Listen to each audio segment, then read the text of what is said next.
My father died with millions in assets, and not a single word of a will.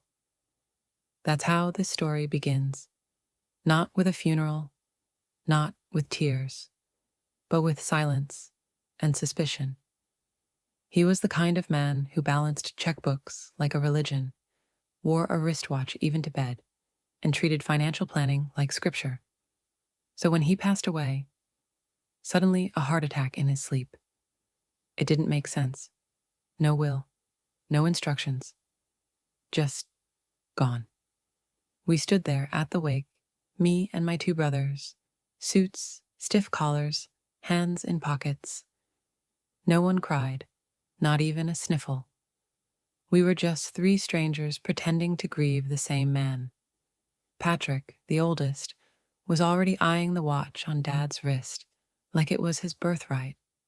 Luke, always the smoother one, gave the eulogy, but it sounded like a LinkedIn post. And me? I stood in the back, behind the flower arrangements, wondering if I even belonged there. You see, I was the black sheep, the one who dropped out, messed up, went to rehab, came back broke, and left again with nothing but a backpack and shame. The family didn't say it out loud, but I knew. I was the burden, the embarrassment, the one you keep out of holiday cards. So when Dad died without a will, I wasn't shocked that no one looked at me. They just assumed they'd split it all. Two ways. I was invisible, and maybe I deserved that. But here's the part they didn't expect.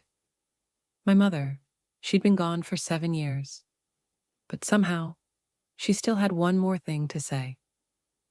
And what she left behind? It would rip everything apart. The day after the funeral, we sat in the living room like it was a poker game. Cards close to the chest, eyes sharper than knives. The old house still smelled like leather and tobacco, like Dad might walk in any second with that half-grunt, half-laugh of his. But he wouldn't, and that made the silence even louder. Patrick was already pacing, arms crossed, his voice cutting through the air like a spreadsheet with a pulse. The house, the shop, the investment accounts. Someone has to take the lead. His version of lead always meant control. Luke leaned back on the couch, sipping bourbon like it was just another business meeting. He played the middle, always had. Cool, calm, calculated. His smile didn't reach his eyes. Me? I sat on the edge of a recliner that didn't feel like mine. I kept my hands folded, my mouth shut. That was the unspoken rule. The screw-up stays silent. They didn't ask what I thought, didn't even glance in my direction. As far as they were concerned, this was a two-man show. I was just audience. It was surreal, watching your own family negotiate over your father's remains like it was a stock portfolio. Numbers, shares, deed transfers, terms I used to hear through bedroom walls as a kid, thinking they were part of some secret language. Only now I understood it, and it tasted bitter. No one mentioned Dad's absence of a will. No one wondered why. They just assumed the inheritance would default to logic. Firstborn gets the most, second gets what's left, and the third, well, maybe a pat on the back if he's lucky. But deep down, something felt off. Dad didn't make mistakes with money. He didn't forget things. He planned everything, down to what brand of coffee he kept in the pantry. So why did he leave nothing? And why did that silence feel like it was hiding something ugly? While the others argued about tax structures and property values, I slipped away. Some part of me needed to breathe, or remember. Maybe both. I found myself back in the laundry room, the smallest room in the house, but the one that held the most warmth. It used to smell like lavender detergent and vanilla candles. She always lit one while folding clothes, like it made the routine sacred. It's strange how silence can scream when someone's been gone long enough. 7 years. That's how long it's been since she left us. Cancer took her slow and mean, like a thief with all the time in the world. And in the end, it wasn't the hospital or the hospice bed she wanted. It was this room, this space, this quiet corner of the house where she'd hum old Motown songs and sew torn sleeves like she was stitching broken pieces back together. She was the only one who saw me after everything fell apart. The only one who looked me in the eye when I came home with track marks and shame. No lectures, no ultimatums, just soft hands and strong eyes, and this room. I ran my fingers across the old dryer, its metal cold and chipped. That's when I noticed the floorboard, just a little loose, not enough for anyone to care, unless they were looking for something. And suddenly, I was. I crouched down, heart pounding without a reason I could name, and pried it up. Dust, wood rot, and something else. A small tin box, taped shut, faded and rusted at the edges. I held it like it might burn me, or save me. I didn't know it then, but that box, it was her voice, her truth, the part of the story no one ever expected to hear. And once I opened it, nothing would ever go back to the way it was. The box felt heavier than it looked, not in weight, but in something else, like it carried a truth that had been waiting too long to be heard. I sat on the laundry room floor, legs crossed like a kid about to open a time capsule. The tin was rusted shut along one side, but the tape was brittle. It peeled away with a slow crackle, like paper that had forgotten it was once part of something alive. Inside was a folded letter, yellowed and soft at the creases. Beneath it, a USB drive. One of those old plastic ones with a faded label that just said, "For Ethan." My breath caught. No one called me that with meaning anymore. I didn't read the letter right away.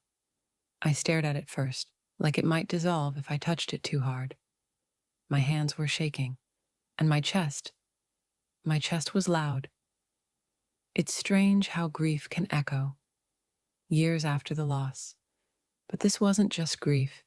This was something else. It was a whisper from the past, something she hadn't gotten to say, or something she'd chosen not to say until now. I unfolded the paper, and the first line stopped everything. If you're reading this, it means he's gone.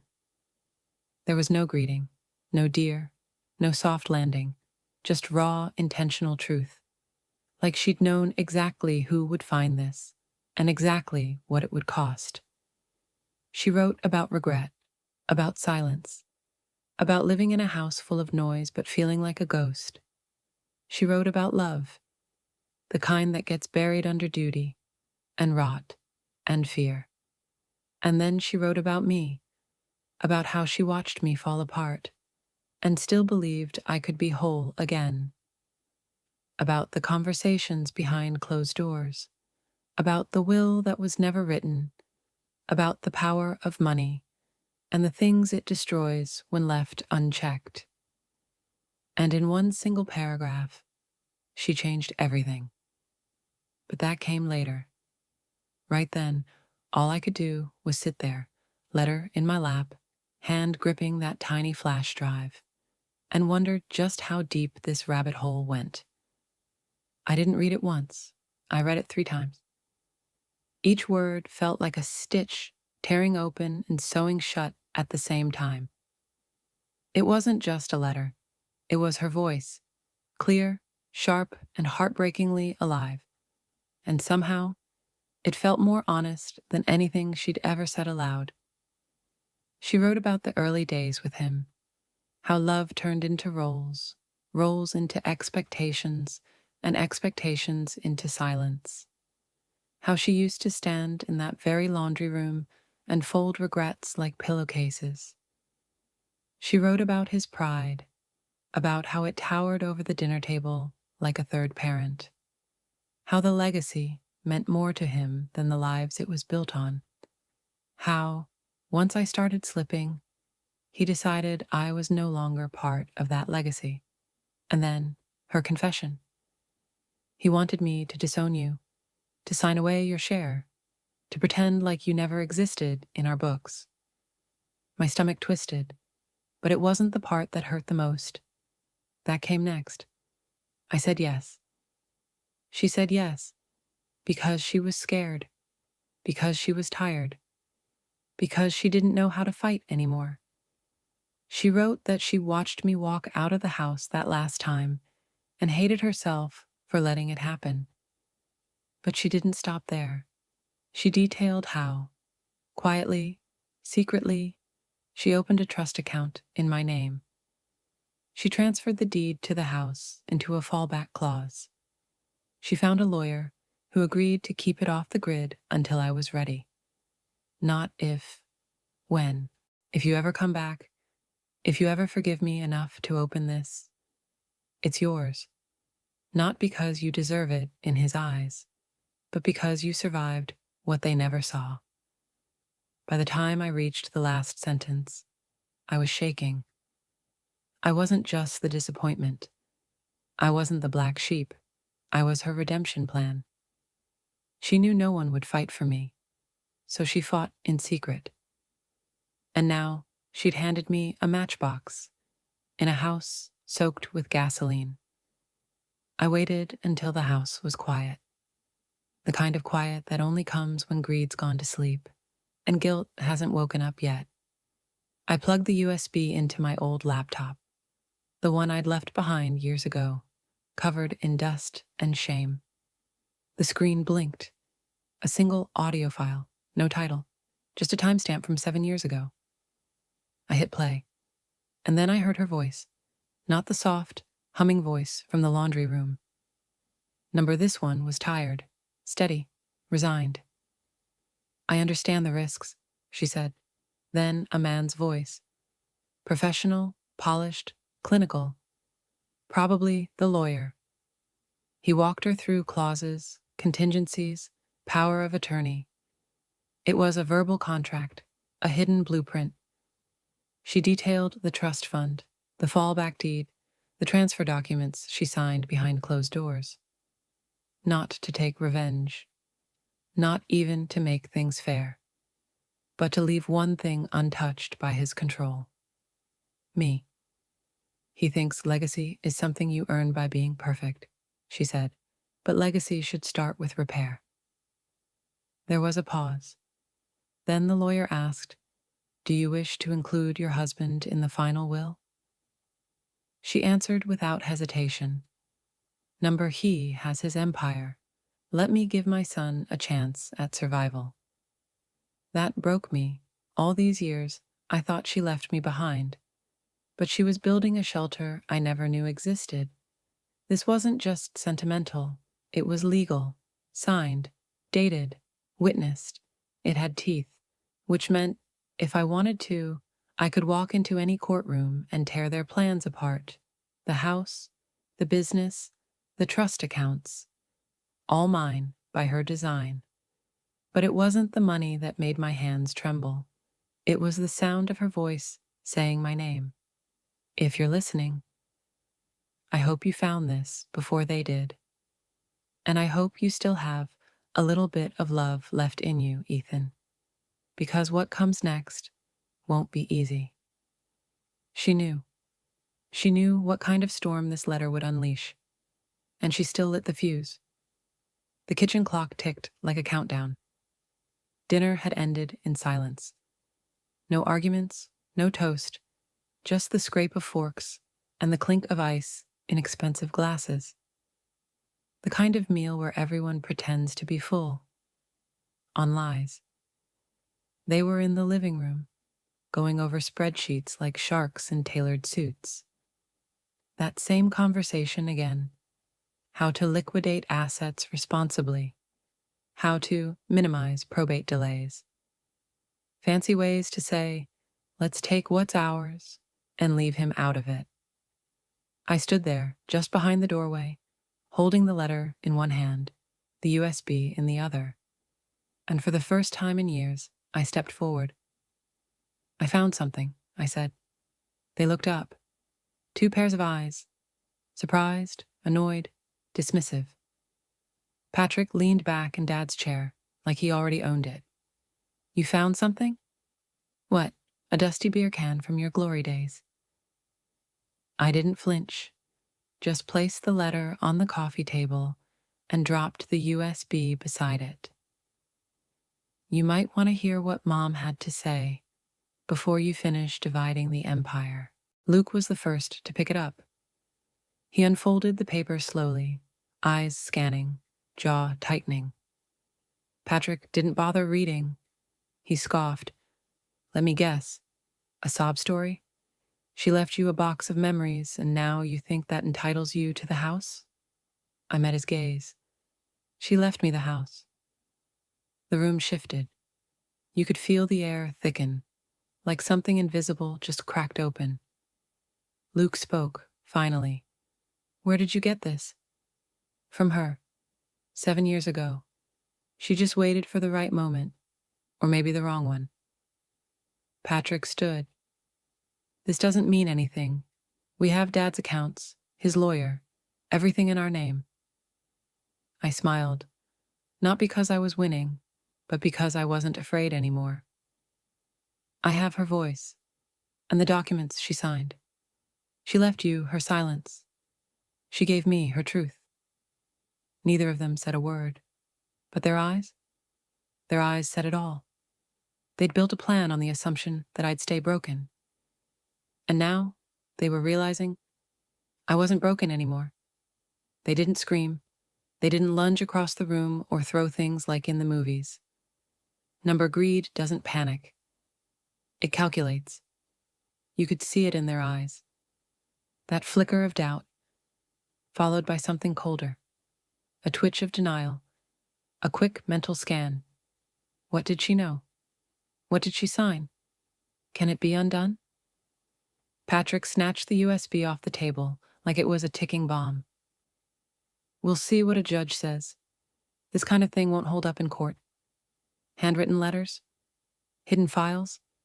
It's emotional leverage, not law. But his voice cracked. Just slightly. Luke, always more composed, leaned forward with a smile so fake it hurt to look at. Let's not escalate this. We're family. We can talk it through. Maybe a settlement. Something fair. I laughed, quiet, bitter. Fair? You've been splitting the pie without me for 2 weeks. What's fair now? Their silence was louder than any argument. And then, the slip. Patrick muttered something under his breath. I caught one word. Accounts. He saw my expression change, tried to backpedal. Too late. You moved Dad's money, didn't you? I asked. Before the funeral. Before you even knew if he had a will. Luke looked at him, eyes sharp now. What did you do? That's when it unraveled. Turns out, Big Brother had been forging access to investment portfolios long before the old man died. Power of attorney copies, falsified signatures, shady withdrawals, all buried under financial jargon and mutual trust. He thought no one would dig. He thought no one could. But now, I had motive. I had proof. And I had a mother's voice, giving it all a moral compass. They weren't just greedy. They were criminal. And the best part? They didn't fear the law. They feared exposure. Because legacies in our family weren't built on love. They were built on reputation, on appearances, on control. And I had just shattered the illusion. Not by yelling, not by fighting, just by surviving long enough to find the truth and daring to say it out loud. That night, I couldn't sleep. The house was dead quiet, but my head, loud. Every word she wrote, every lie they told, every choice I now had. It all echoed like a storm, ricocheting inside my ribs. I sat alone in the garage. The same garage where Dad used to tune engines and blast Springsteen like it was gospel. Oil stains still covered the concrete. Tools still hung in perfect rows, untouched, like his discipline had outlived him. This place used to terrify me, not because of what was in it, but because of who I was in it. A screw-up, the shame, the kid who stole $50 from a toolbox and didn't come home for 3 days. I lit a cigarette. I hadn't smoked in years. Old habits find their way back when you're staring at the weight of legacy. Here I was, holding all the cards, proof of fraud, legal leverage, a letter that would burn through their image like acid through silk. I could take the house, the accounts. I could drag them into court, ruin their names, watch them squirm under depositions and subpoenas. And maybe I deserved to. But then came the question I wasn't ready for. Would it make me whole? Or just make me like them? Because beneath the anger, there was grief. Not for what I lost, but for what never existed. The father I never had. The brothers who never looked back. The childhood that was more contract than connection. And somewhere in all that static, I heard her voice again. Not from the letter, but from memory. The way she used to say, "You don't have to win to walk away clean." So I sat there, staring at the match in one hand and the gasoline in the other. And I asked myself something no court could answer. Do I fight for justice, or do I walk away to finally find peace? They waited for the fallout, for subpoenas, for the lawyer's knock on the door, for their names to be dragged through mud and memory. But none of it came. I didn't press charges. I didn't go to court. I didn't burn it all down, even though I had every match in hand. Instead, I did something worse. I disappeared from the narrative they were trying to write. My attorney, yeah, I got one, filed quiet motions, transferred assets exactly the way she outlined, the deed to the house, the trust she left behind. All done legally, cleanly, by the book, but not in my name.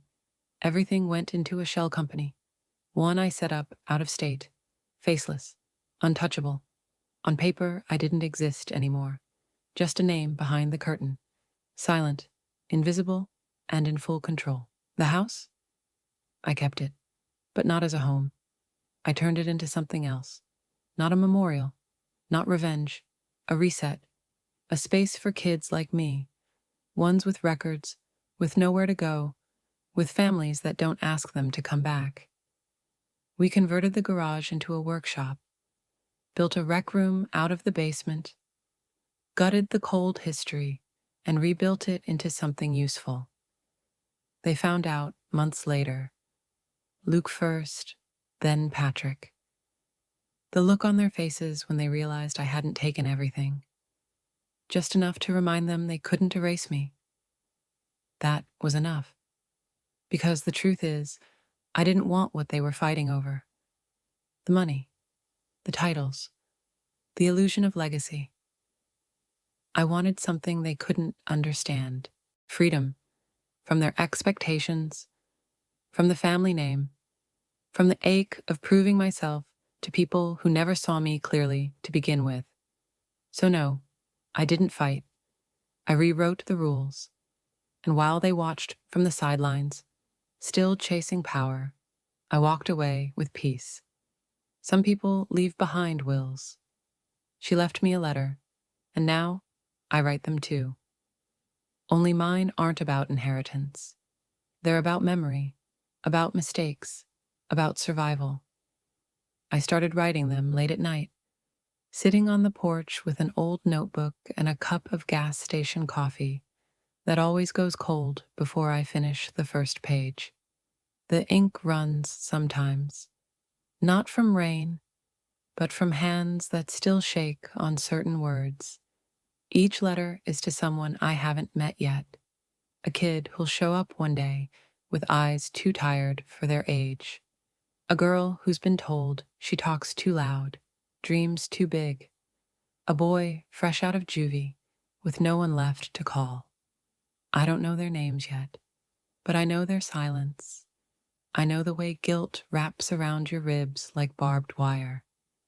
I know what it's like to wonder if you're too broken to be loved or trusted or believed in. So I write to them. You're not your worst decision. You're not the echo of what they said when they left. You get to start over. And this place, it's your page one. We built a wall in the rec room covered in envelopes. Real ones.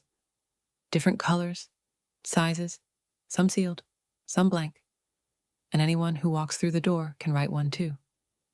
It's messy. It's not a solution. But it's honest. It's the only kind of legacy I want to leave. Because I realized something. Forgiveness doesn't always come in the form of an apology. Sometimes it comes in the quiet decision to stop bleeding where you were cut and build something where the wound used to be. She gave me that start. Now, I give it to them. Spring came late that year, but when it did, it cracked through the silence like sunlight bleeding through old curtains. The porch creaked under fresh coats of paint. The garden, once overrun with weeds and neglect, had tulips blooming, bright, almost defiant. Someone had carved a small wooden sign into the fence. Start over station. It wasn't mine. It was one of the kids. I didn't change it. Inside, the house was different now. The old cigar smell was gone, replaced with cinnamon toast and cheap lavender spray. The TV in the living room played cartoons instead of financial news. Someone left a pair of sneakers by the door, too small to belong to any adult, but facing out, like they planned to come back. The kitchen had life again, not polished or pristine, just lived in. Coffee stains, burnt toast, laughter that didn't feel rehearsed. And in the garage, where so many arguments used to echo, we kept the tools. But now they weren't just for fixing engines.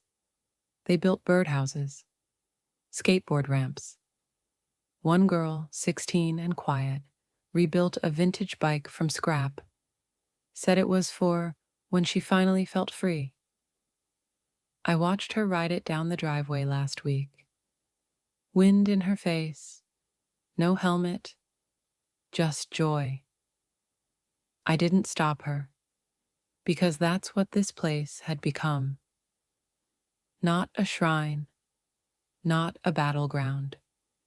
A home, not the kind you're born into, but the kind you fight to create. The kind that takes the broken pieces, the quiet corners, the letters never mailed, and turns them into something whole. People ask me if I ever see them. My brothers. Sometimes, in town, at the bank, at fundraisers they think I don't get invited to. They don't wave. I don't either. There's nothing left to prove, because I didn't win by taking what they wanted. I won by taking back what they never valued, a place where healing isn't a secret, and family doesn't have to be blood.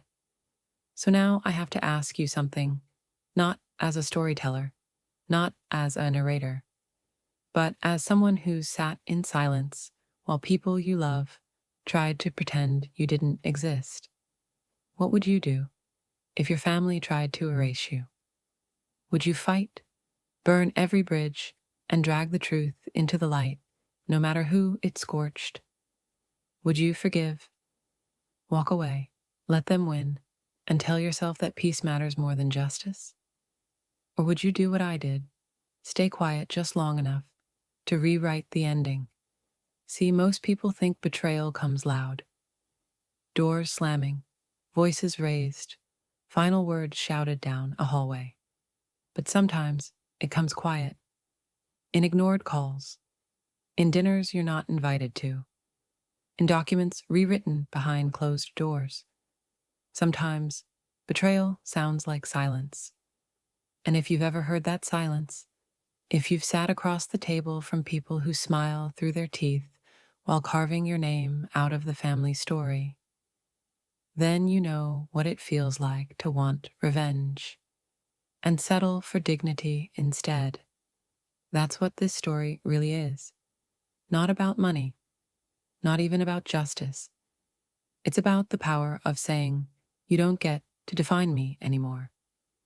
So if any part of this hit home, if it made you remember someone or something you never got closure on, drop a comment below. I want to hear your version, your silence, your survival. Because stories like this, they don't just belong to me. They belong to every black sheep who found their way back without being welcomed in. And if you haven't yet, you will. Hit like if you felt it. Share it if you know someone who needs to hear it. And subscribe if you're ready for more stories that dig into the truth most people won't say out loud. Because sometimes the best revenge isn't loud, it's living well.